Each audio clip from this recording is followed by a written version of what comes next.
Urdu point की videos देखने के लिए हमारा चैनल सब्सक्राइब कीजिए और बेल के आइकन पर क्लिक कीजिए ताकि आप हमारी तमाम आने वाली वीडियो से बाखबर रह सकें।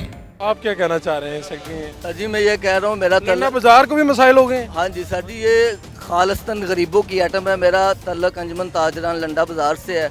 हमारे जो पुराने कपड़े हैं इसके ऊपर इस बजट में हुकूमत ने 10% रेगुलेटरी ड्यूटी जो है नाफिज।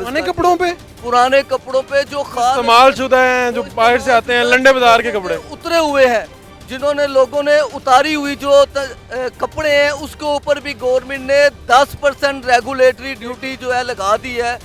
आप ये सोचें कि ये हमारे जो हुकूमत है, वज़ीर आज़म साहब है, उन्होंने हमारे से वो पुराने कपड़े भी छीन लिए हैं कि जो गरीब आदमी अपनी सफ़ेद पोशी के लिए लंडे के पुराने कपड़े पहन लेते थे। खालिस्तान जो लंडे के कपड़े हैं वो सफ़ेद पोश तबका आता था, और जिनका मतलब मैं आप क्या कहूँ कि पता ही नहीं चलता कि हमारे जैसे लोग भी जाते हैं और शॉपिंग करते हैं और उसको इस्तेमाल करते हैं। वो सस्ते भी होते हैं, पायदार भी मिल जाती है कोई ना कोई चीज़। इसके ऊपर 15% टैक्स आप कह रहे हैं? 10% रेगुलेटरी ड्यूटी लगा दी है जो बड़ी आइटमों के ऊपर लगाते हैं। इन्होंने आसान लफ्जों में आप मुझे समझाएं कि एक जैकेट मैंने खरीदनी है। हाँ बिल्कुल, तो उस पे एक जैकेट की कीमत कोई बता के आप मुझे बताएं कि इसके ऊपर टैक्स लगने के बाद आप क्या सूरत हाल हो? सर जी हम 50 रुपए में जैकेट बेचते थे, अब इन्होंने 10% रेगुलेटरी ड्यूटी लगा दी है। हम 150 रुपए से कम नहीं बेच सकते। अब ये सोचें कि गरीब आदमी जो 50 रुपए में पैंट और 50 रुपए में शर्ट ले लेता था, अब वो किधर जाएगा? फिर इसका मतलब है कि आपके पास जो तबका आता था वो तो पहले ही वो मजदूर तबका और वो था।